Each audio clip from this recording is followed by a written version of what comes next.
in the army as a senior officer's wife, and you go, soldiers just sit straight even when they are sick. I wanted to know what was going on. So they said, ma'am, these are HIV people.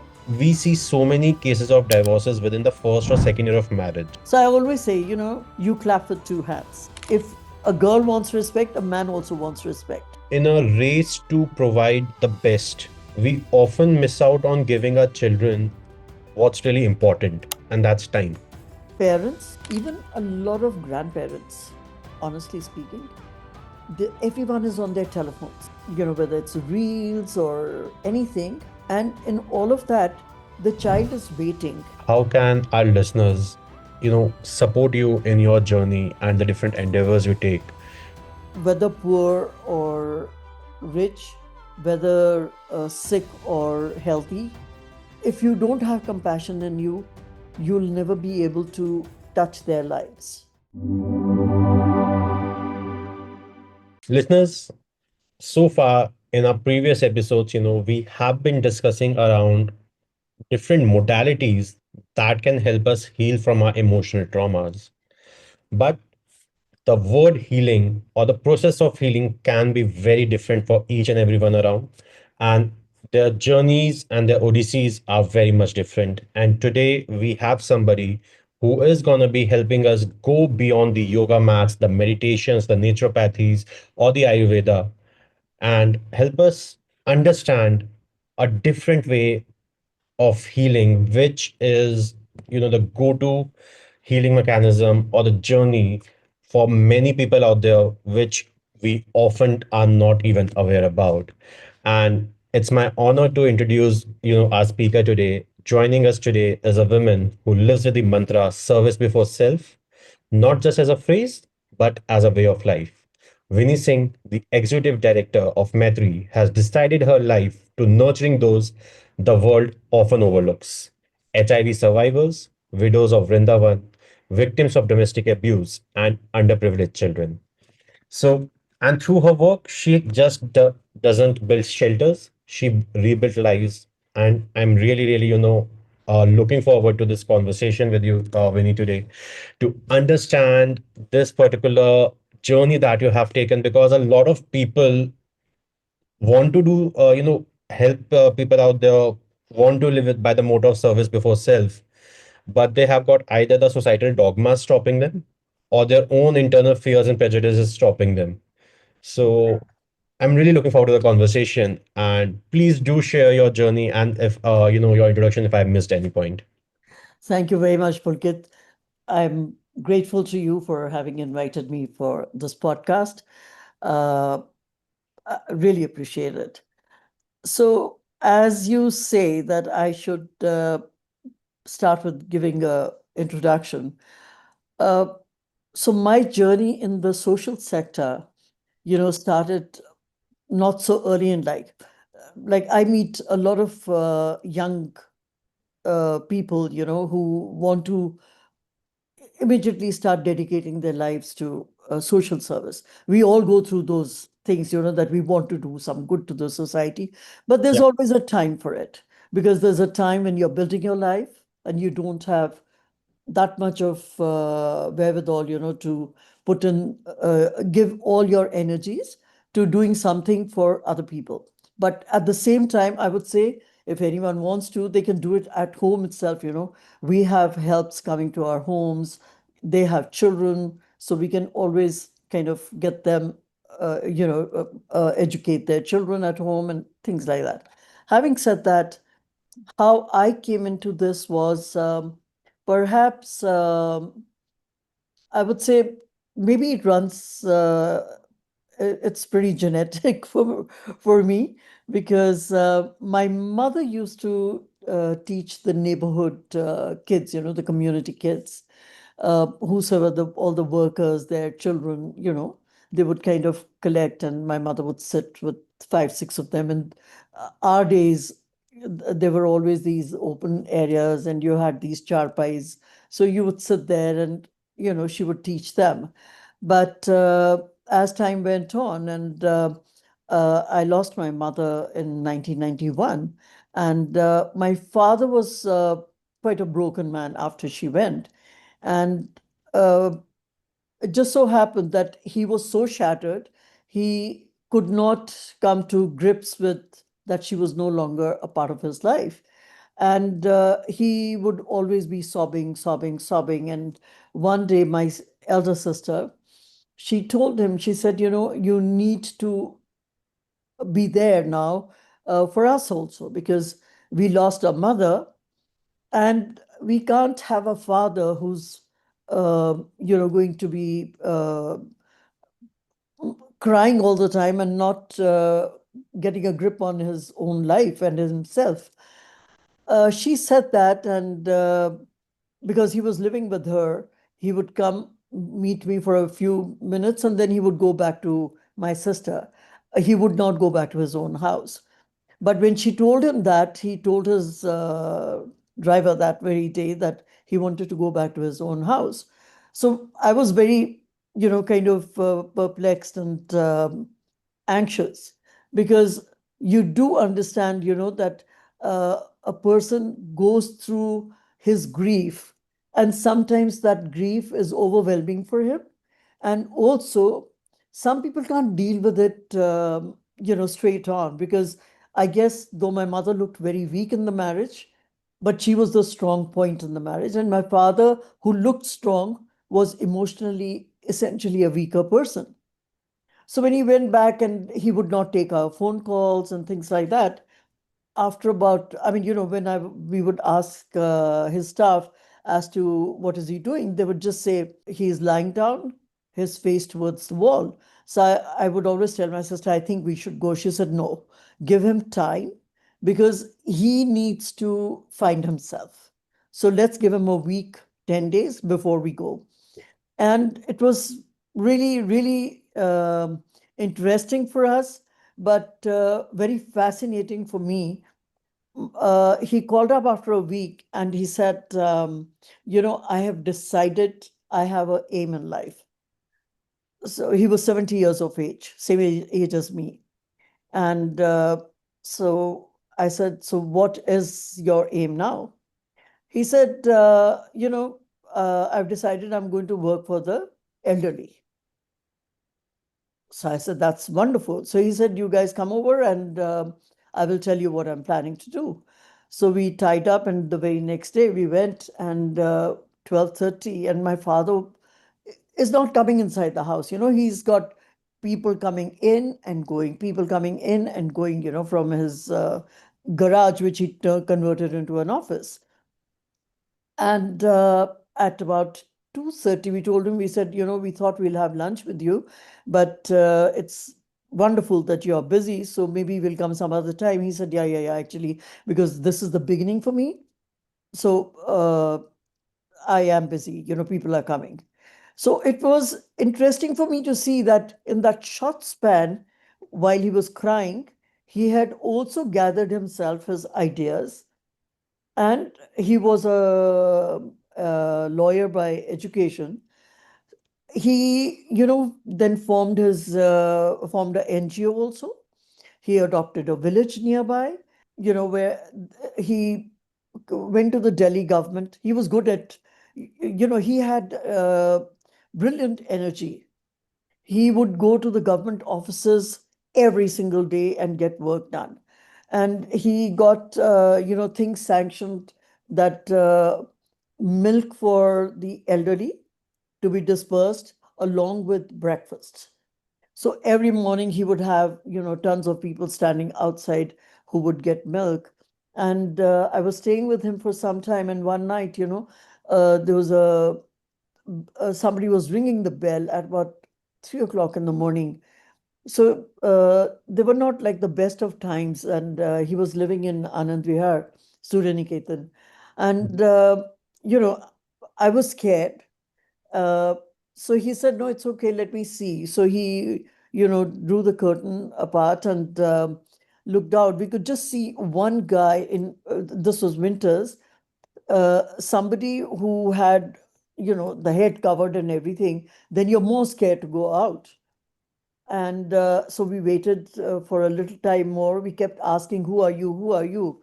And finally, that guy raised himself and he said, I am waiting for you to give me milk. So that was a very shocking thing, that somebody has come at that hour of the day.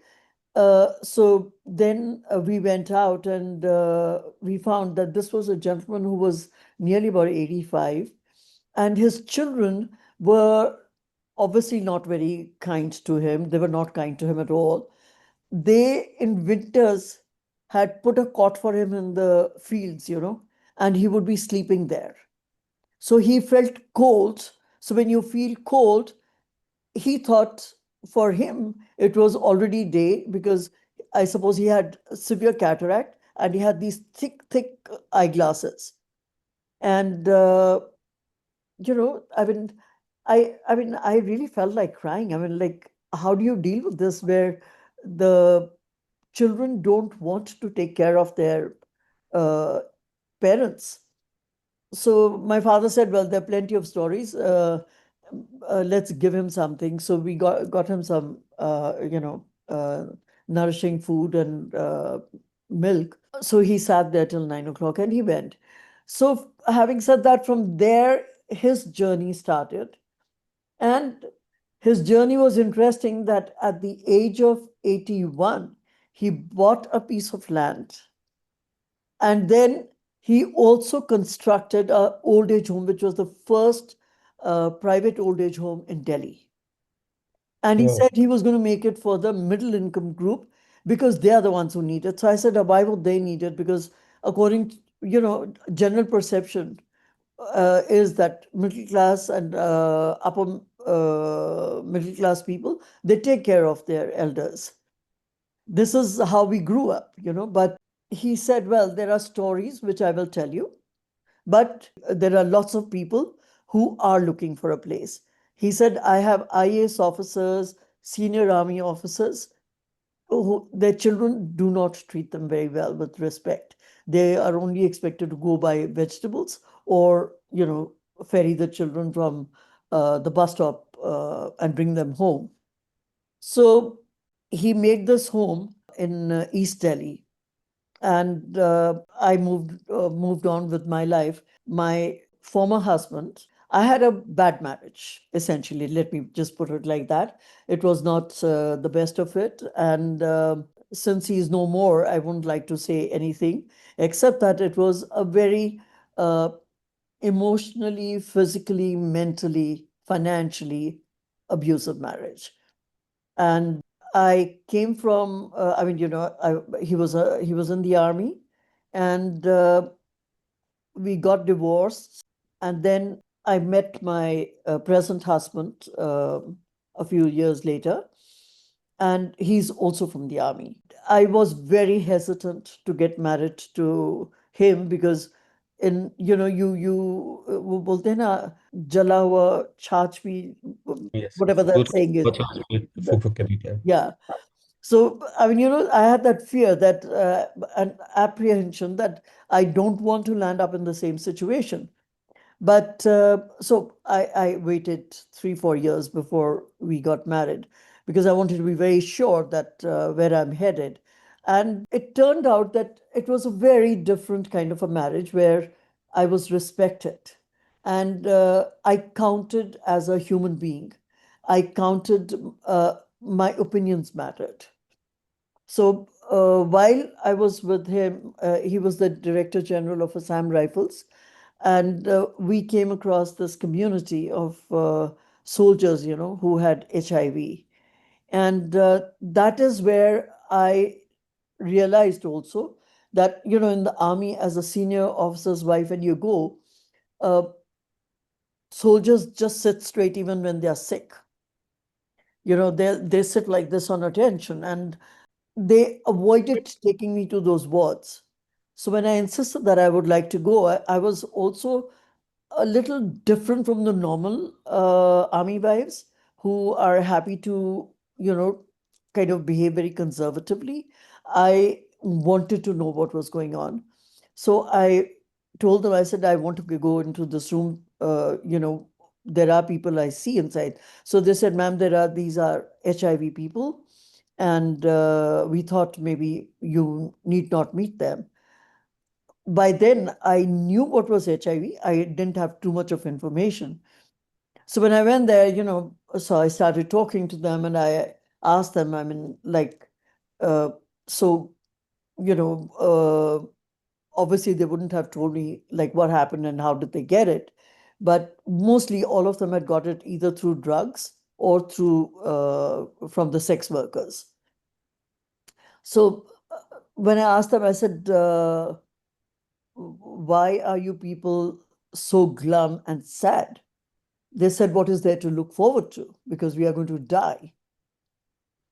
I knew this much that HIV need not necessarily kill you. That's all I knew. I did not know how, what medications, etc. And they said, no, if you have HIV, you die. So I said, okay. And then I said, so would you be going home now when you're discharged? They said, yes. I said, would you be telling your wife? They said, no. So would you be having relations with her? They said, yes. I said, but why would you do that? Because if you do that, she will also get it. They said, if I have it, she has no right to live. So that was a very, very frightening scenario that, this is the thinking of men that if for no fault of the lady, this is like domestic violence at its extreme. So I spoke to my husband and he said, okay, we'll kind of work on that. So he supported me through and through, and we uh, worked extensively on HIV. We did the first film festival, HIV, issue-based film festival in Shillong. And Northeastern is, at that point of time, was a totally neglected area. The HI, actually, at that time, NACO had not even started paying attention to what was happening in the Northeast. And Northeast, the numbers were very high, especially in places like Manipur, because the drugs were very high, they were coming in from Burma, etc., Myanmar.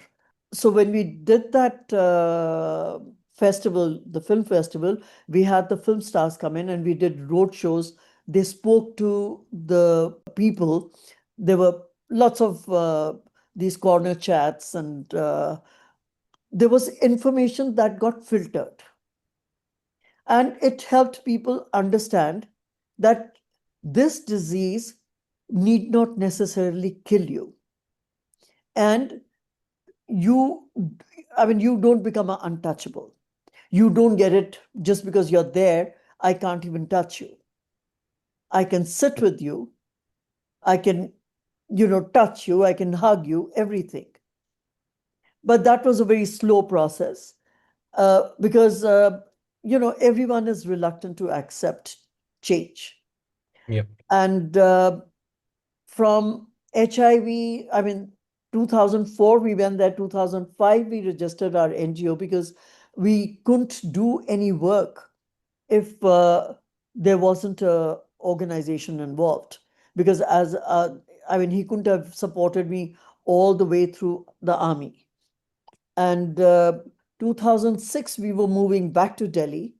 And, when we kind of started work over there very extensively. And then when we came to Delhi, we started working with the construction workers, the rickshaw pullers. Those were our major focus areas. And then we started our office in a slum area, and we decided. I mean, we also have our own CSR then, that we adopt the community children and give them supportive education, because the children do go to schools, quite a few children, but the quality of education is so poor that we must support those children with the supportive education. And I'm glad to tell you that, we have some students who have become doctors, nurses, and we have so many students, who I get surprised. Suddenly you walk into a Starbucks and a girl comes up and says, ma'am, do you remember me? And you look at her and she says, ma'am, I'm so and so. I was with you and I learned to speak English from your organization, and I got a job from there. And today I'm the manager of this Starbucks. So those are really inspiring stories, from there. And while we were working on all of this, I was also, I've been a part of Rotary since a long time. I happened to be the president of our club, and we were donating something, to a hospital in Vrindavan. So when we were going there, people said, when you go to Vrindavan, then you never go empty-handed. There are widows over there. You must give something to them. I'd heard of widows of Vrindavan, but I had never seen one. And we had seen films like Water, etc. We had, I mean, Varanasi, one had heard of it a lot. I'd read a lot of books also, but one didn't know what to expect. So we had given money to that hospital for 1,500 women that, we would like to, for you to get something for them, which can be distributed. So they said, the numbers are many, but we have distributed coupons. So there'll be 1,500 people over here, and you can distribute these rations, the packaged, like some rice and atta and dal and, chai patti, etc., etc. So which was like fair enough. But when the time came, instead of 1,500 women, we saw, uh, I think, there was like a sea of humanity, it seemed. There was, I don't know what were the numbers, but there was a stampede because the ones who didn't have a coupon, they also wanted it. And then it was, you could understand what survival means because they were ready to tear each other apart. And we are actually city people. And that's the first time in my life I realized that whatever we people are, we do get desensitized living in cities. We see beggars and we are so used to it that we don't understand what kind of lives they have, the genuine ones. Maybe there are some who are fake, but there are some genuine too, what they would be going through. So when, we distributed that, I asked a lady, I mean, she's really kind of bent like that, uh, totally, I mean, malnutritioned. And she's wearing, I mean, they wear half a sari, and that was also torn. The blouse is torn, it's dirty. And she's wearing a chappal which is half there and half the rubber is not there. And she couldn't even lift that 1.5, 2 kg bag. And she was dragging it on the road. So in my mind, I thought, 4 or 5 of them, they can always hire a rickshaw and go. So I just asked her, I said, Ma, uh, tum rickshaw kyun nahi leti hai? And, she looked at me, and before she could look at me, I realized what a blunder I had made. I mean, if they could, why would they be here and fighting at that? I mean, that made me feel that day. Uh, I mean, I have no words to describe the feeling uh, of how insensitive I was. And I cried my way back home because to me, actually the feeling that I had was these were women of circumstances over there. Nobody is there because they have a choice and they stay there. And I mean, I thought it could have been me.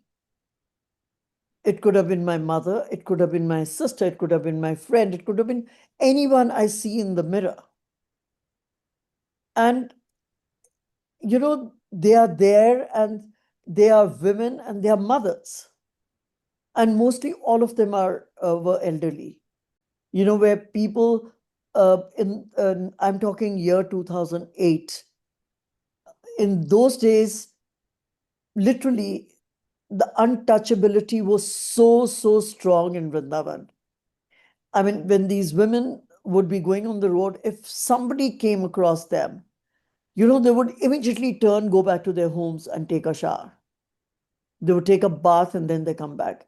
And agar galti se kisi ka, they even a little bit of their body part touched, the amount of abuses they would hear from people. And of course, people would, generally all change their clothes and things like that. I mean, I could understand what they would be going through because you're made to feel that you're not human. Forget about being wanted in this world. And then when we went, my husband, when I came back, he asked me, so I couldn't stop crying that day. And I told him, this is what happened. So he said, let's go back. So we went up and down, up and down. We did a lot of our research ourselves. We had no idea what we were going to do, but I wanted to do something. And he said, if you want to do something, then do it, but find out what is it that you would like to do. So I spoke to some friends, who were in the United Nations. Uh, somebody who worked with the refugees and all that. We came to a conclusion that ideally it should be a midday meal to start with, because if they get one wholesome meal a day, it'll make a difference, to their lives. So he said, fine. So I started hunting around, which ashram can I go to? And I couldn't find places. So it was like, you just get one place. I didn't want to start giving to different women every day, because then we wouldn't know whether we are making a difference to anyone's health and life. That's the time I found also that the women, what they would do is because they had no money, they would only be begging. And the bhajan ashrams used to give 3 rupees for dancing and singing for 4 hours in those days. And any sabji wala, there would be a cow eating from the side, all that, the roughage he would throw out, gobi ka patta, muli ke patte, or anything. The cow would be eating it. There would be a dog picking up something. And then these women also would be scrounging in the same thing. And that would break any, I think, human being's heart and mind, that why and how can society allow this? It's just not right. So and then I think, just deviating from that, so I'm a born Sikh and I'm a practicing Sikh. But we used to go to Akshay Patra, every day. I mean, every time we went there, and we would have prasad there. So once we had decided we were going to do this midday meal, we had just gone again to have prasad before leaving, and one of the Swami Prabhujis stopped me, and he said, Maji, I see you coming here time and again. So why do you come? That's the time you realize now how I think Krishna works, I say. Uh, so he said that to me. And before I could say anything, he said, Maji, you first have the prasad and then we will talk. So when I came back, by then my thoughts had all got together, because I remembered that Akshay Patra, feeds children.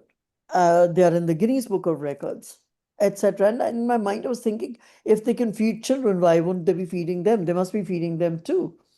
So I came out and I told him, this is what it is, and I want to do this. He said, Maji, but we don't do women. Our mandate is children. So I said, if your mandate is children, which is fair enough, it's wonderful that no child should go hungry, but why should even a human being go hungry? He said, unfortunately, I can't decide on that. Uh, so I said, can I speak with someone else? So he said, now that you've given me the problem, let me talk to my superiors and I'll get back to you. And the same evening, he got back to me and he said, I have spoken to my, vice president in Bangalore, and he told me that I should ask you to come over. So we flew to Bangalore within 48 hours. And he was one of the most wonderful, kind human beings. When we told him this is what it is and why we want to do it. And we said, we would be happy to pay if you can subsidize it for us too, also. So he said, we will do that. And so obviously happiness knew no bounds that we'll be able to, start with that. So I came back and then again I went back to him. I said, Prabhu, ab now you tell me that खाना तो हो गया, but अब मैं where am I going to distribute the food? Because I need a place where the same women are having food every day. So he said, we'll resolve that also. He made 2 phone calls and he said, आप इधर ही रुकिए and somebody is going to come just now. So from the Uttar Pradesh, from the DC's office, DM's office, one of the junior most clerks, he came on a cycle and I told him this is what I want. He said, आप मेरे cycle के पीछे पीछे आइए. I said, नहीं आप हमारे साथ चल रहे. He said, नहीं, you follow me. So we went following him and we went to this Pagal Baba ashram. And there were 280 women there. We had thought we will start with 100 because my husband had said, whatever you do, think about it that you have to sustain it. So for 5 years, you should have the arrangement finances yourself while till you are able to raise funds. And there were 280. And, before I could say anything, he told me, he said, once you've decided, do not think. Just go ahead and do it now. And we will think about finances again. And then he actually gave me money from his own, savings. And we started the program with that. I cannot tell you the condition of these women. There was a woman who was one of the oldest ones, I would say. She was lying literally naked on the floor, and she looked like she was not even breathing, and her eyes were like totally glazed. And they said her daughter is also here. So I spoke to the daughter. I said, so how old is she and why is she like this? She said, I mean, she's now ready to go and there's nothing we can do because they had no resources to go to the hospitals. They had nothing, actually on them. And their living conditions at that point of time were not the greatest. And there was no support from anywhere. Unfortunately, the government gave them a roof, but beyond that, at that point of time, there wasn't anything. And anyways, we started that, and that changed me as a human being. I learned, I mean, the they would they want everyone wanted to hug because they wanted acceptance, so everyone would come hugging you. Everyone would want to, kind of hang on to you, and they wanted you to sit on their beds because all that counted in their being accepted as human beings, because nobody would ever sit on their beds. Nobody would ever, you know, kind of go near them, let them hug them and all of that. And the amount of hugging that would take place, you know, uh, it it made me feel really good. But in at that point of time, when I would come back to Delhi, uh, I used to suffer from severe migraines, headaches, and everything. So the doctor used to ask me, he said, what is the problem? Suddenly you've started getting so much of headaches. So I told him, I said, I don't know. I mean, I'm kind of, I do this, and uh, I I don't know what it is. So he told me at that point of time, he said, it's very good that you're doing what you're doing, but you always have to detach yourself a little. When you detach yourself, it will not kind of go so deep inside that you start making yourself feel sick. Because I used to feel the pain, what they were feeling. So when you accumulate so much of pain inside you, obviously it is going to, bring on the sickness. And well, that's the start of the story. And from there, gradually, I mean, I cannot tell you the amount of love that I've received over there. I don't think I've done anything to deserve so much of love. Uh, the amount of blessings that I've received from them, it's been just amazing. And then the government asked us to work in another government ashram, give food there, and they didn't have the money. So at that point of time, the DM said, you help us administer this, and whatever money comes, hopefully that may cover some bit. But we didn't realize that actually it didn't cover anything, because it was a brand new ashram, but it was already falling apart. So there were no water pipes and things like that. So we had to get all of that done. And in the bargain, there was nothing. But then, the money also that we had to get from them, we did not get it. Like we had to keep going up and down, and it just wouldn't come for various reasons. So we kind of beg leave, हाथ जोड़ के कि please हमें क्षमा करें, but we wouldn't be able to run this anymore. But as we were getting out from there, Amir Khan's show was taking place, Satyamev Jayate. So he had an episode on old age. And in that episode, I mean, we also got featured. They had done their research and asked us to be part of it. And it was very, I say, Krishna is kind. And then he made Amir feel for us, and we became the beneficiaries of that particular episode. And that changed a lot for us. Thereafter we were able to kind of grow more. We started work in Radha Kund, which is towards Govardhan. So now we were running actually 4 ashrams, two on rent and two what we made. But during COVID, because we couldn't manage the rented ones, and the women didn't want to be, kind of restricted.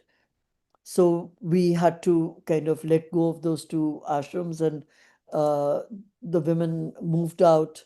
And so now today we run 2 ashrams. So we have 200 women who are residential, and we have another 250 who come in every day for milk and fruits, etc. But we facilitate healthcare for everyone. If anyone is sick, we take them to the hospital, we get them treated, uh, we take full care. So we normally say, once we commit ourselves to a mother, we adopt her, then we see her through till her last rites are over. And last rites are done also as per whichever way she desires. So we've had interesting cases, where a woman says, जब मैं मर जाऊंगी ना माँ, तो मेरे लिए 11 पंडित को खाना खिला देना. So you say, all right. And then another one says, मेरे लिए 13 को खिलाना और एक गैया भी दान कर देना, बछिया भी. So I used to say, I said, why would I do that? एक बछिया को दान कर देना. She would say, oh, I will hang on to the tail and it'll take me to Krishna.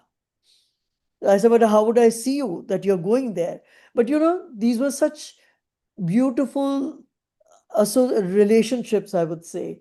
And they had confidence that, we would do it. And God has been kind.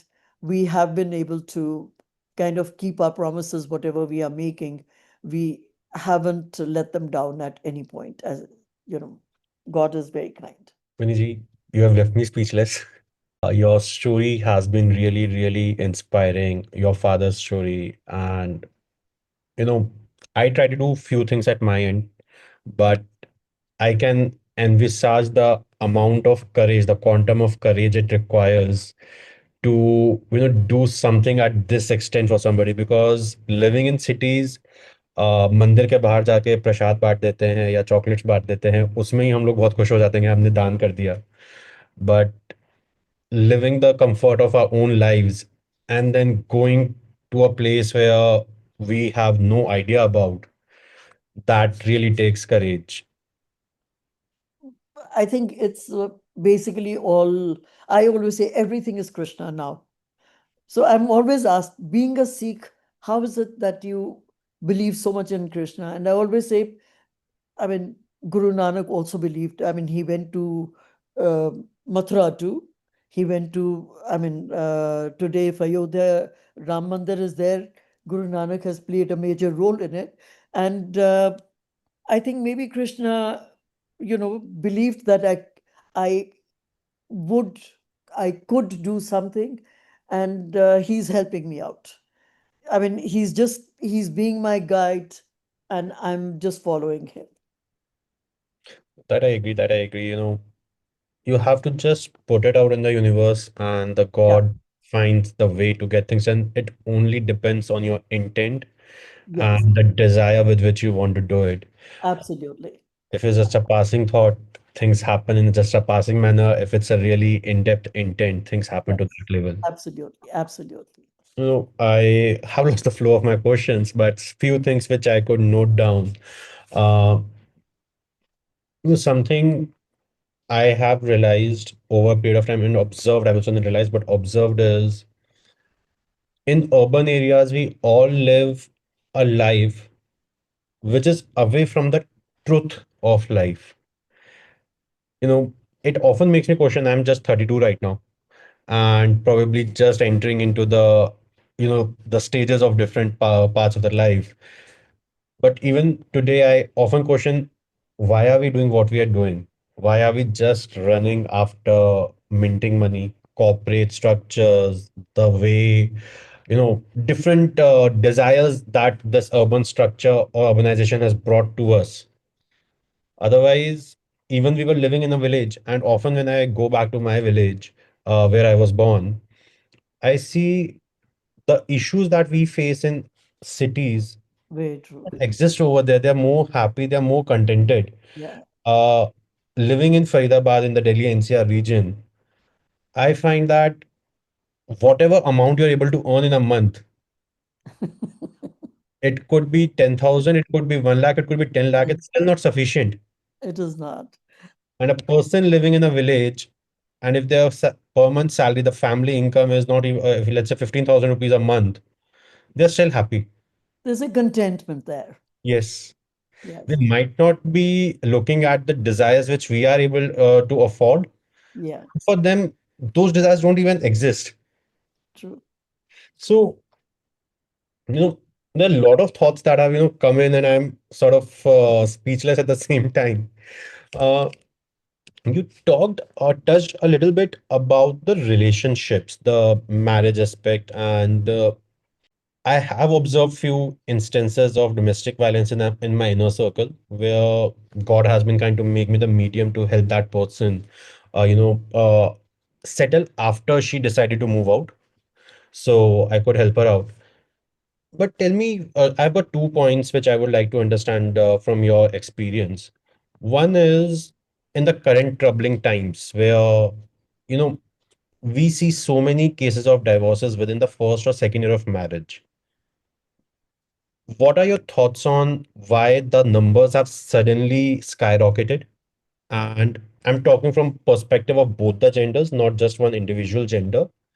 And second perspective to this, coming from my parents' generation, where again I'm going to be on a gender agnostic front, because we have got both the sides of the situation, where one person, just to ensure that you know what would society say, just to defend that question, continue to suffer and lose their own self image, lose their own self respect, and then at a later stage where they find themselves in a very struggling position or at a very vulnerable position, they start blaming the other person, and it's the vicious cycle that just that keeps spiraling down Yeah, into. that's true. It is very true. So I always say, you clap with two hands. So if, I mean, I say my marriage was not good, I was part of it. How? I may say that my husband was abusive, but then I accepted it. So if I accepted it, that's a flaw. I mean, why did I not stand up? Why did I not stand up for myself? I could have spoken with someone. I mean, I'm coming from the generation where we grew up with the movies in those days. कि पति के घर से अर्थी जाती है. So while Yes. my parents may not have said anything to me, but that's what I believed in. I mean, as I said, my mother was not a strong woman. So the messaging that I got from my mother was also that it's okay to accept from your husband what he says. If he's speaking loud or he's speaking, whichever way, you accept it. But it's not right. So I may have understood that much later in life. And even then, I'm acknowledging that I am what I am today. I was not 30 years ago.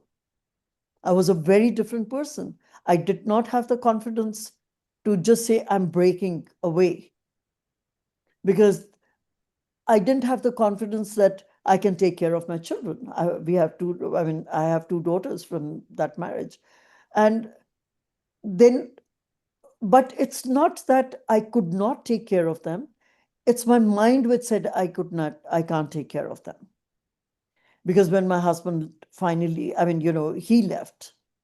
And when he left, he actually left me in a situation where there was, I didn't have finances and I took care of them. I did not take even 1 rupee from my family. I did not take anything from my father or my sisters or anyone. So whichever way I worked it out for them. And the girls had the best of education, which probably may not have come, you know, in had I stayed married.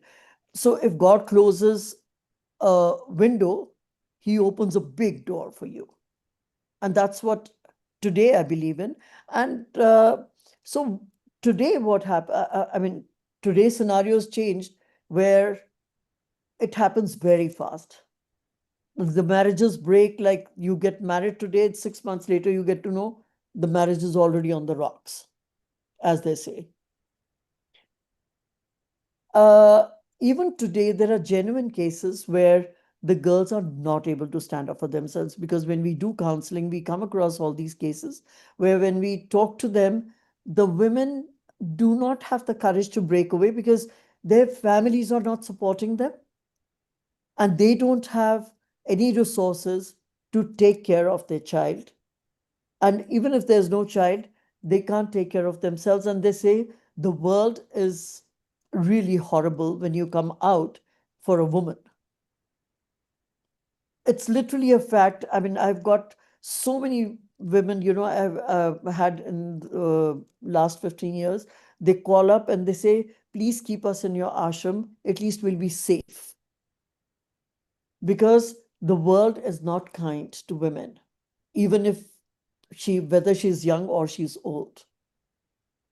And I guess sometimes I do believe it now that world is not very kind to them. But where the other factor today, the marriages breaking up, is also, I think we have become less tolerant. And we find there is no willingness to kind of work on a marriage. uh, Maybe it can work if there is a little bit of counseling, uh, but they don't even want to give it opportunity. But at the same time, I would say, if the marriage is really bad, it's abusive, and there are children in that, women should think, if they have some support, to move in with their parents or something, because you know it leaves a very, very negative impact on the children, a bad marriage.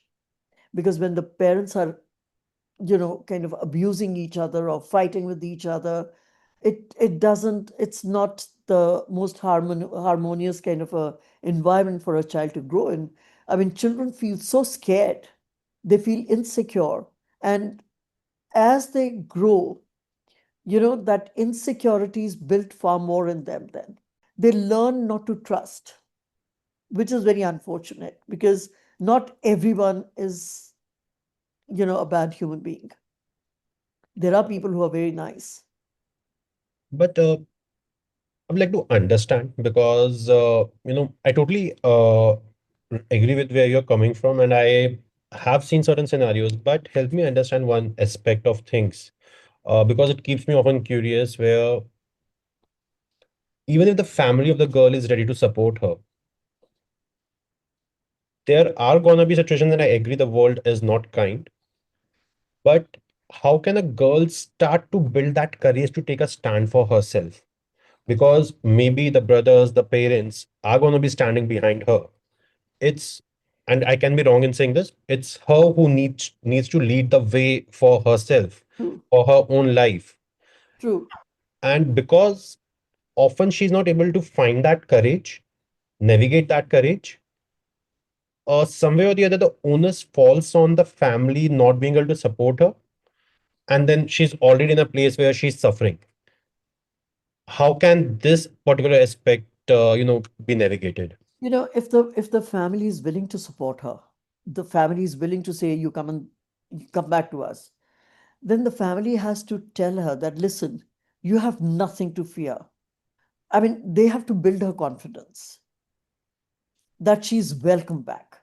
And it is not that she's just thinking they are saying it, but or they will be judging her when she comes back. And at the same time, I think today the parents should also make sure that they educate their girls. They should be able to stand on their feet, because a, a woman who's able to stand on her feet is always a more confident woman. Though, I mean, there are, I mean, I can quote cases where uh, a earning person, a celebrity, suffers abuse and does not move out. But and she took it for not 1 or 2 years, for a longer period, right? Uh, I think it's all also in our upbringing. So if our see, the values are not going to change. The average middle class, or even the upper middle class, we do want to believe that marriages are forever. They're made in heaven, and children should learn to adjust and compromise and all of that. But at the same time, they should give that confidence to their child, to their daughter, that if you are not being treated right, you are you're feeling marginalized, you're very vulnerable, uh, injustice is being done to you in that home, you're not respected. Main thing, learn to understand what is respect for yourself. If you're not getting any of those, then stand up for yourself and say, I'm done, I'm going. But that can only happen if the family has prepared the girl. Her education has been such. So our education system also has to teach, and not teach that. At the drop of a hat, you say, "Listen, you don't agree with me, I'm leaving you." No, you don't do that. A relationship is always a give and take. But you must, if a girl wants respect, a man also wants respect. So both have to respect each other. It cannot be that only the girl is to be respected and then the girl is giving mouthfuls to the man. And, because it is true that even men they suffer from domestic violence. On this aspect, you talked about the role of education system. Something I would like to understand from you, while on one hand we have got shows like Satyamev Jayate, what Amir Khan did, and I would say it's one in a million such sort of shows that bring out that positivity on the television set or the OTT platforms that where most of the content is consumed. True. But what about the Sasbo sagas, which really, really influence more than the education system today? That's a very unfortunate one, but that is for, the society to reject them. Society laps it up because that's what they want. It's very unfortunate that our filmmakers are not understanding what messaging are they putting it out. I would say even the movies that come out, the messaging is so poor. It is so poor. There is always violence being shown. What are we teaching our youngsters? There is nothing. There are no values in any of them. If you look at the movies, from I mean, like, let me say, 50s and 60s, we grew up in those times. There was so much of patriotism for us. We grew up only on patriotism. Came the 70s and the 80s, there was a lot of love in the air, there was romance and everything. And somewhere in the 90s, I think the angry young man came. But it was the angry young man. It wasn't necessarily that he was abusing women, right? This abusive thing has come, I think, very recently, probably post COVID, I would say far more. Yeah, probably what I've been observing probably after post 2017 or 16, the Yeah, last somewhere around that time. decade. It has become so bad now that, some of the movies, I would say, forget about seeing them. You read those first two lines, and uh, well, people like me, I would probably just give it up. But then we have the population out there, who go. They just grow crazy, uh, seeing violent movies, and their I households going. That's how I suppose they get all these crores, and they make more of the violent movies. But who's to tell them, if the government was to say something like that, then it'll be that it is not government's role to be moralistic. That role is ours as a society. Yep, So, as a society, where are we? Nobody talks about, there will be one odd, uh, I think Javed Akhtar said, today the movies are really in bad taste. But that's like just one person, and he's condemned, then he's trolled, I agree. which is because the messaging that we get from the films that helps, make the society a better or a worse place. I totally agree. See, for me also, I come from a communication background, and I understand the role every visual, every communication that happens out there, it does create an impact. It does influence the person's mind. And for us, it often is related to our clients getting that sale. But yes, every movie, every episode that we watch on OTT or television, it's influencing our mind. Yes. For a young girl or a young boy who does not understand his or her emotions yet, let alone detachment, because that was something I wanted to discuss. Yeah, But their minds are very badly influenced. Like I would myself say that for a better part of my life, whatever I've lived so far, I was highly under the influence of Bollywood romance that, after 90s, what Bollywood has shown. yeah, And it took me my first breakup and all those evolutionary things to get out of that state of mind that, okay, it's not that as glossy as it is shown on the television. And it does not happen that very quick. You have to be like, you have to give it time. You have to yeah, understand yourself, you have to understand the other person as well. absolutely. In that 3 hours, they condense probably the journey of months or years. And you feel that, okay, आज तो बात की थी and कल प्यार हो गया. And you're like, okay, प्यार इतनी जल्दी हो जाता है. But And that, that's what people still believe, you know. I yes, mean, girls and boys, they all feel कि प्यार तो is like at the drop of a hat. yes, And that's why I think the breakups also happen the same way. But this is what is fascinating about today's generations, that they think that is the reality of life now. And they're making it the reality actually. But चलो वो reality भी समझ ली, breakup हो गया, love हो गया. But वो जो violence आ जाता है ना, that is the evil part of it. It's I very totally, negative. It's very negative in the growth of any human being, any human mind. I totally agree. Two different aspects, Viniji, I would like to discuss on this aspect.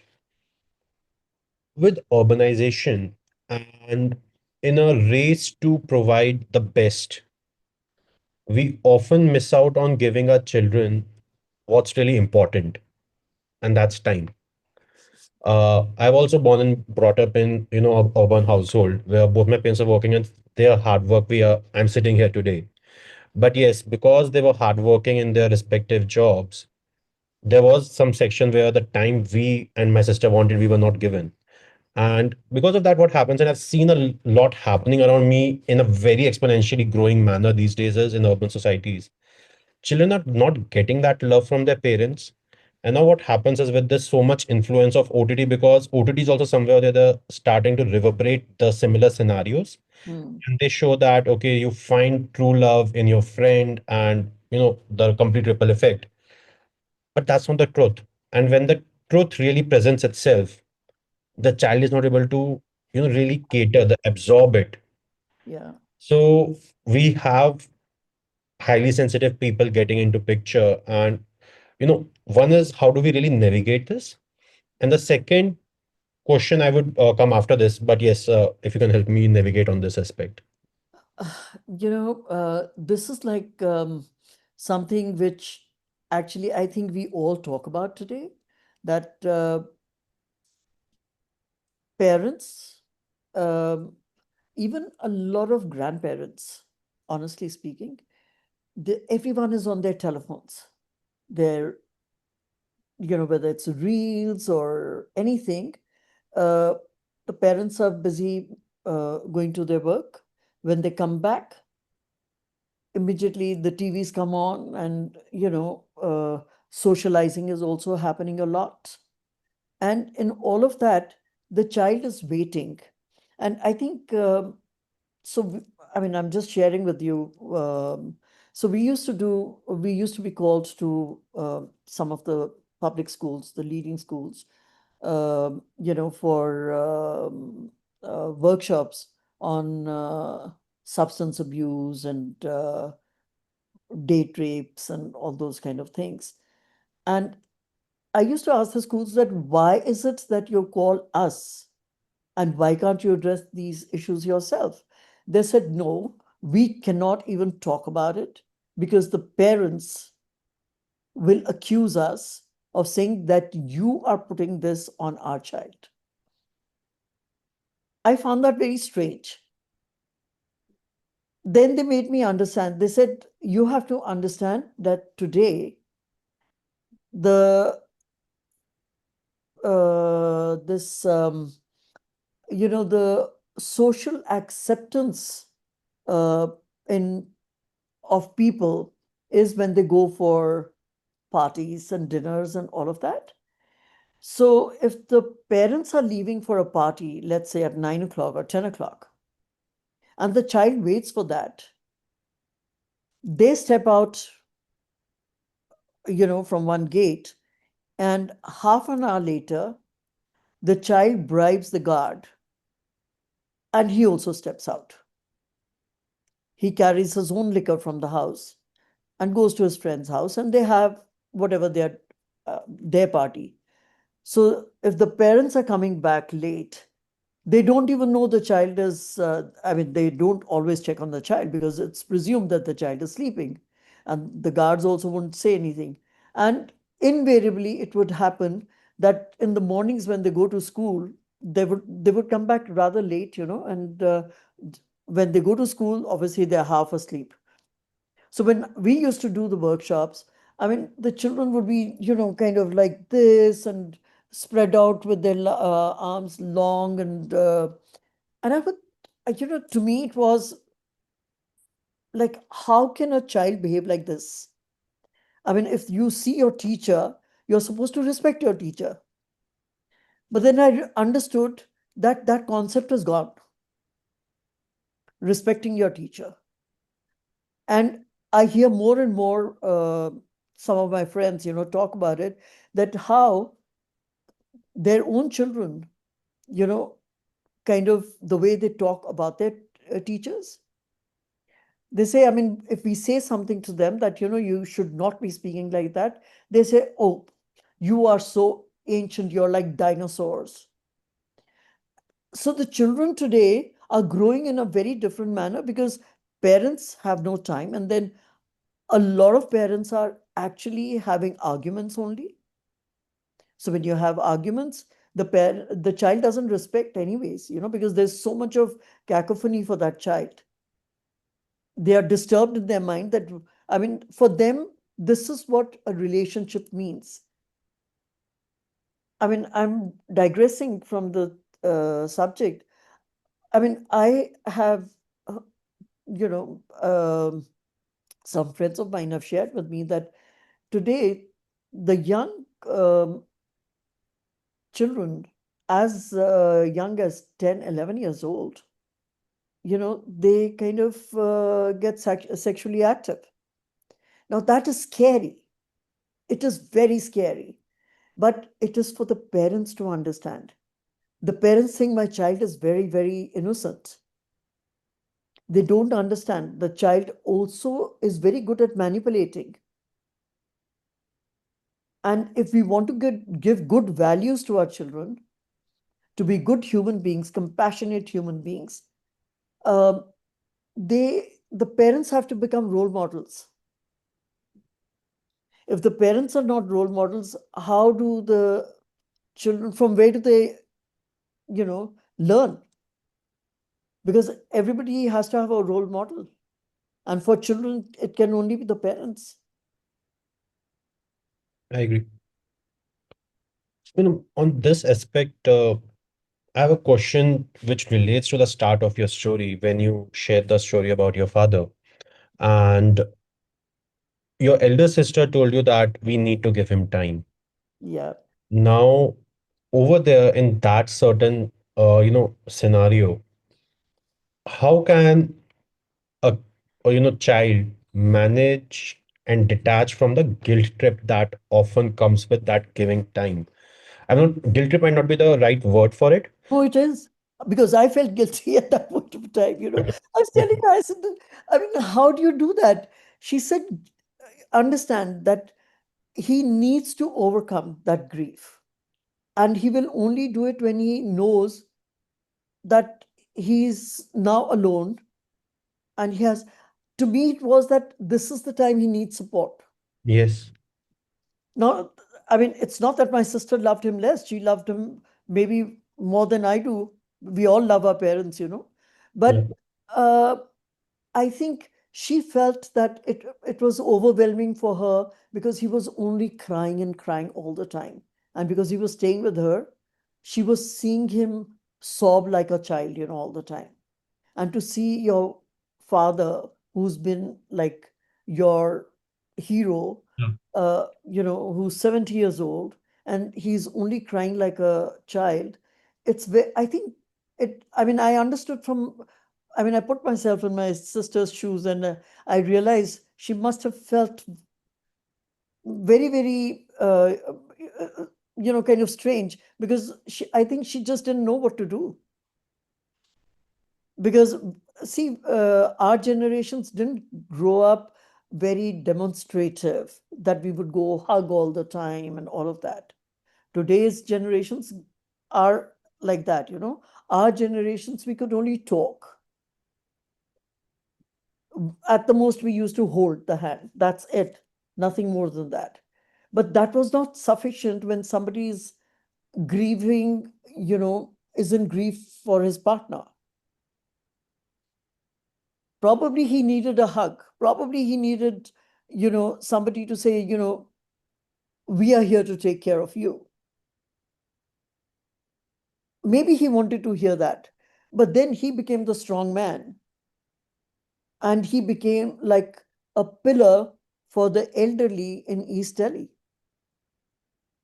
I mean, he was standing for everyone over there. Adopted the village, all right, but in Surya Niketan, Anand Vihar, even today people talk about him because he was just there for everyone, you know.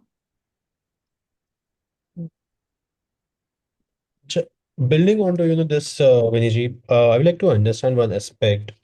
We talked about how today children in India, in our societies have started abandoning, and it's not in India, it's globally we get to see that.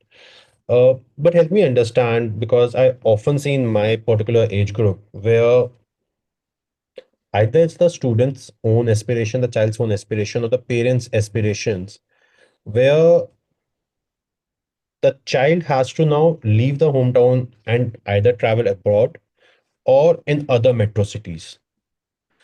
And not completely, but again, in a similar manner, parents are left alone back at the home.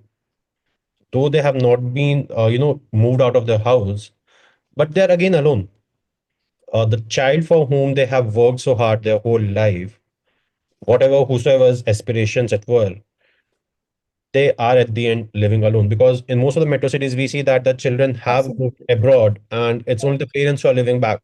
We have got 500 square yards house, 1,000 square yards house in Delhi. Yeah, Yeah, and it's only two people living, and in some cases, it's only the individual living out there. I know. It's, the nuclear families have become the norm now, uh, which which is unfortunate. I still find where there is a joint family, the grandparents are living in that.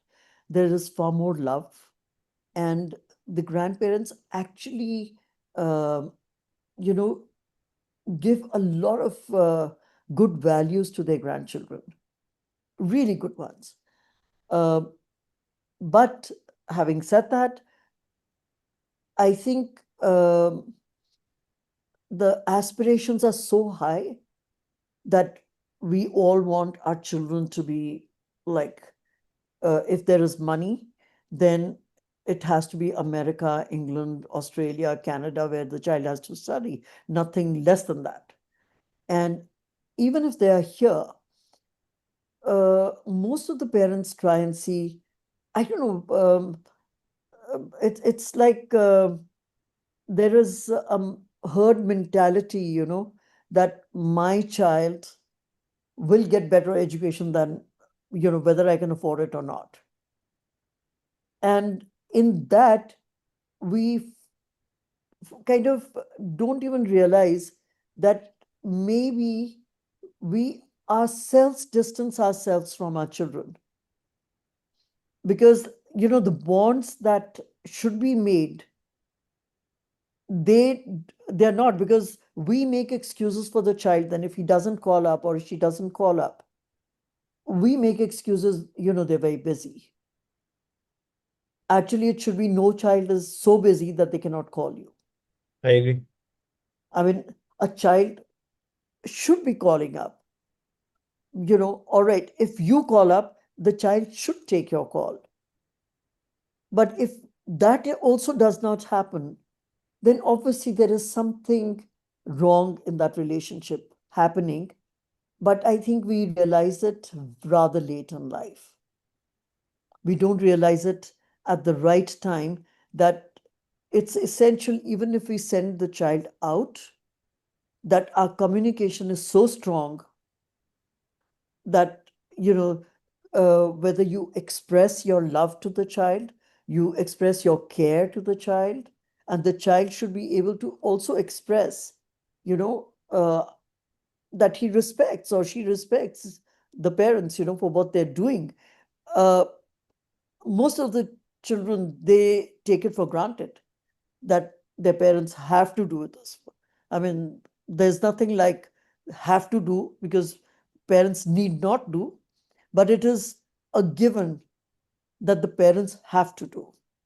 Because parents also feel that if we do a little less, or we don't do it as the child is saying, and the child goes around talking, then it will be said that, see, these people had everything, but yet they have not given their child the education that the child wanted. But maybe the parents, I would say, were right, and they felt that he does not need that education, or she does not need that. She needs, maybe something closer home, where the child, they would like to be close to the child. And, there is all the time in the world for anyone to distance themselves, grow in distance, but not the distance should be in the heart.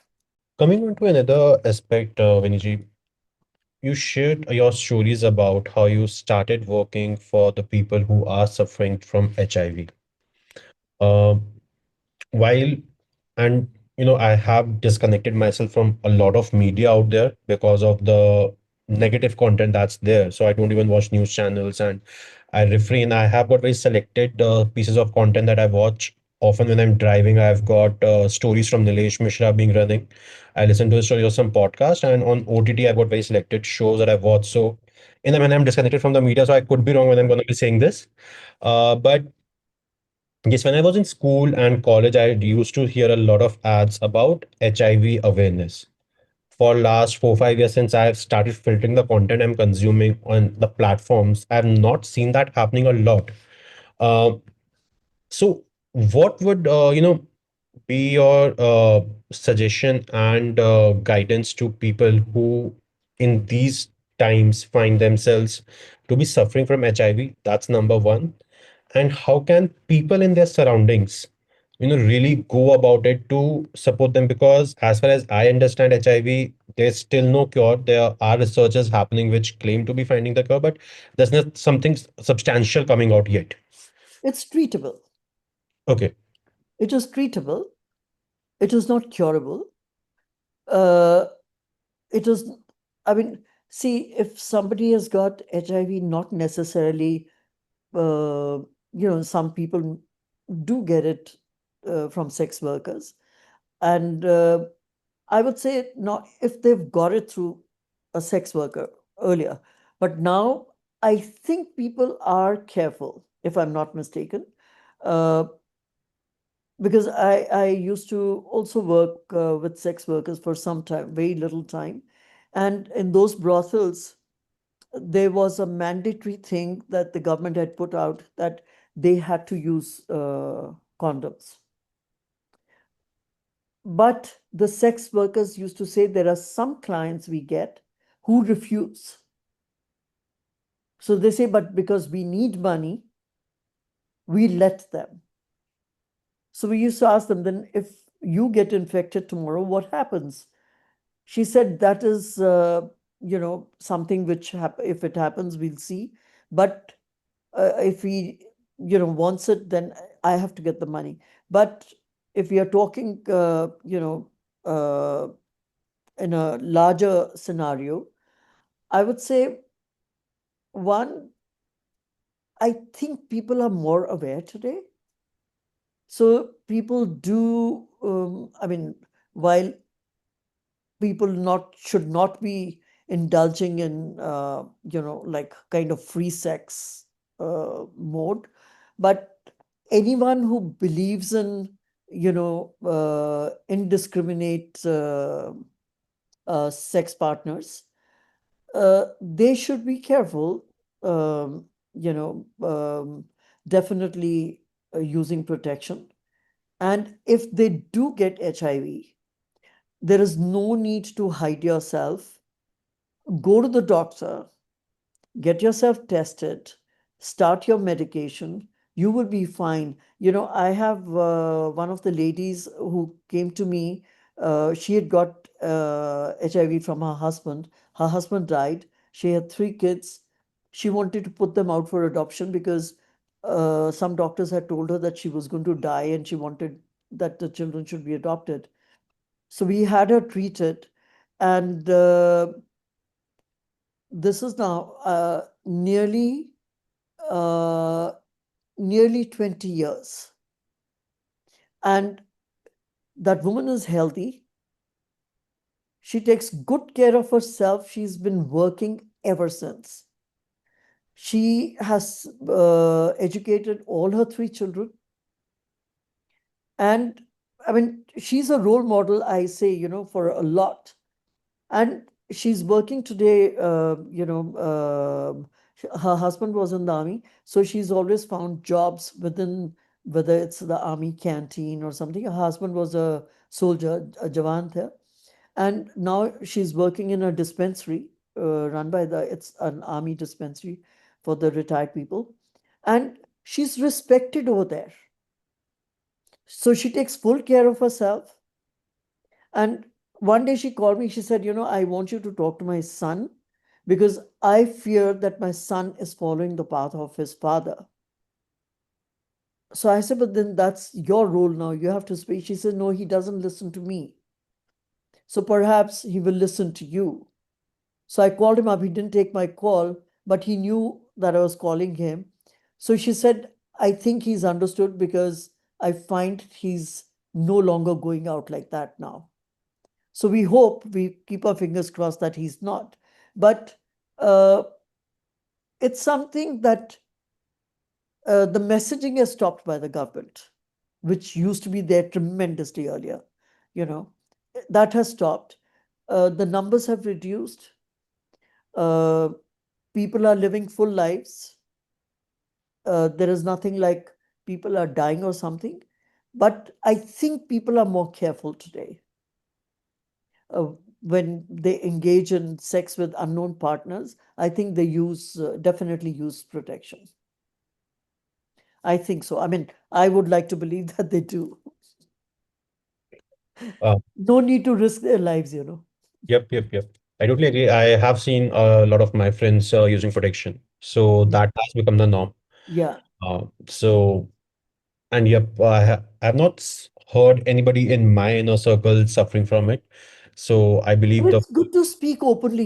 yep, Because see, people are even shy of talking about sexually transmitted diseases. I mean, why should you be ashamed of it? If it has happened, it has happened. Guide that person instead of blaming that person. I mean, they made I mean, whatever the choices they made maybe not right, but you need to help out that person and not, just condemn and say, all right, now you die. You can't. I agree. I agree. Uh, One final point I would like to discuss, Viniji, from you is how can our listeners, support you in your journey and the different endeavors you take? you know that's like a very very I mean I have so many ways I could say. And I would say, the messaging people kind of give around themselves, around their families, friends, their circles, it should be always positive. And if there can be more compassion in people, uh, because compassion is what makes you a better person. And compassion is what, you know, uh, whereby you're able to hug another person, uh, whether poor or rich, whether sick or healthy. If you don't have compassion in you, you'll never be able to touch their lives. Maybe somebody needs you somewhere. They may not be able to say it. You have to understand it yourself that, you know, maybe you can make a difference in someone's life, help them, make them happy. You make one person happy, if you can bring a smile, as they say, to one face in a day, it's brilliant. I would say if you can bring a smile to one face in at least 10 days, that'll be wonderful. Try and acknowledge people, don't treat people like they're just random. I, you know, Acknowledging someone is so, so necessary. I mean, how many people acknowledge the workers in their homes? How many people know how many, what is the family they work, I mean, somebody who's working in their house, their family consists of. W- I mean, what are they doing? Does somebody need help? If we can be, start becoming, uh, I would say, a little compassionate, this world would be a better place to live in, a much better place to live in. It would be a happier place. We would all be smiling then. Thanks a lot. I totally agree with you. And yep, I started my journey. For me, I would say God has guided me always. Started my journey towards supporting the society or giving back when I was in college with my alma mater's NGO called Yukti. So we trained the housekeeping staff in the college with certain real-time education that was required, how to read a newspaper, how to fill out a bank form, or all those things. And that was my very first, I would say, the thing that I remember, and witnessing what the real society is.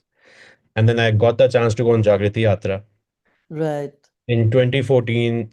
That changed my perspective towards life. uh, After that yatra, I would say not 100%, but yes, 30-40% of the issues which were used to trouble me were totally exited my mind, because the diversity that yatra brings into picture on that 15 days of train journey, right. it Right. gave me a very wide horizon to think across. Then I was fortunate enough to be part of the communications team, heading the communications, and for good 5 years. So from 2014 to 2019, I was part of the Yatra, did 6 journeys with them. Oh, And wonderful. every Yatra was a different introspection for me Oh, and wonderful. really changed me as an individual. So again, I really thank my placement sir over there, Chetan sir. Unfortunately, we lost him in COVID second wave. Oh, that's He's unfortunate. the person who actually pushed me to go on Yatra. He knew my entrepreneurial endeavors that I did in the college, and he's like, Pulkit, you have to be on this.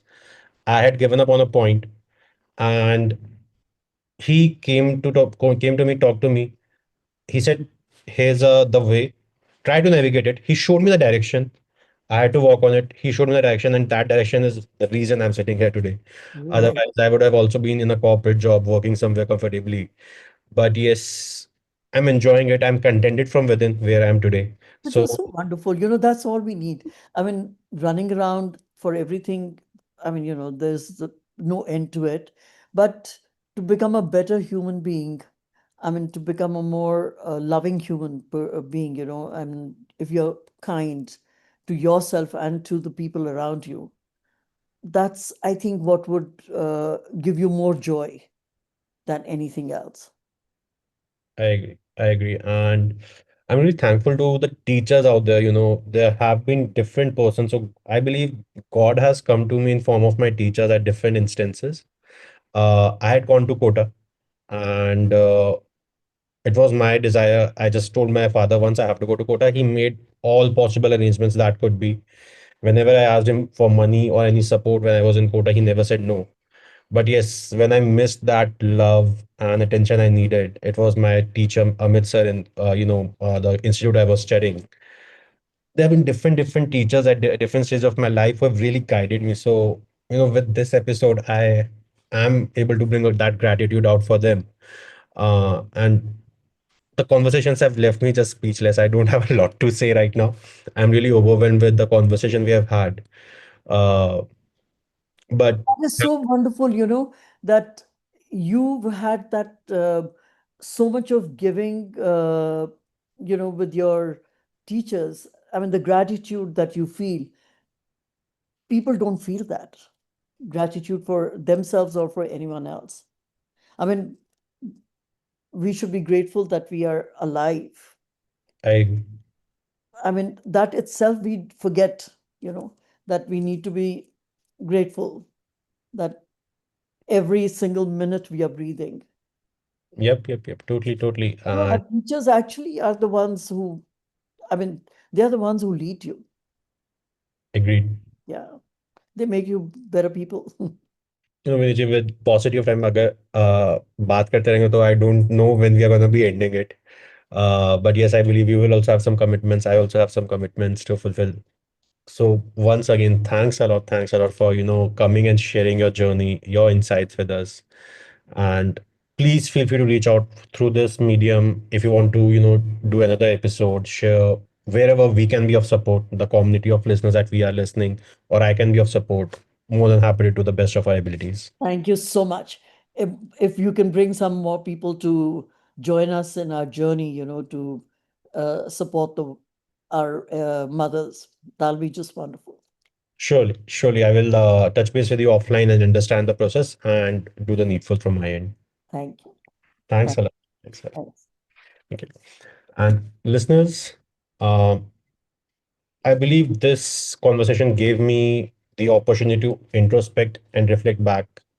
And I would like to invite you all to also reflect, introspect, and rebuild. Give it another thought whether that stress and anxiety we are living with, is it even needed? Does it even make sense for our existence? So I will leave you with that thought today. And just one final message, that remember, if you are feeling stressed, anxious, or finding yourself lonely, feel free to reach out to us on our anonymous mental health platform. Vent out, share whatever you feel like anonymously. And until then, please remember, we are listening. Thank you.